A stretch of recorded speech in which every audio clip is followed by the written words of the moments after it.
حضور اکرم صلی اللہ علیہ وسلم فرماتے تھے، حلال کھلا ہوا ہے اور حرام بھی کھلا ہوا ہے، اور ان دونوں کے درمیان بعض چیزیں شبہ کی ہیں جن کو بہت لوگ نہیں جانتے کہ حلال ہیں یا حرام۔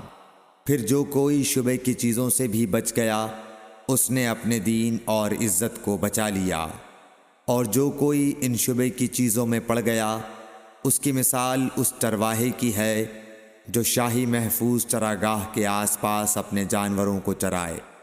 وہ قریب ہے کہ کبھی اس چراگاہ کے اندر گھس جائے اور شاہی مجرم قرار پائے۔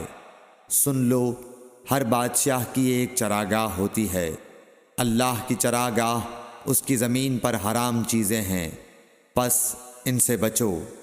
اور سن لو، بدن میں ایک گوشت کا ٹکڑا ہے، جب وہ درست ہوگا سارا بدن درست ہوگا، اور جہاں بگڑا سارا بدن بگڑ گیا۔ سن لو، وہ ٹکڑا آدمی کا دل ہے۔ صحیح بخاری حدیث نمبر 52۔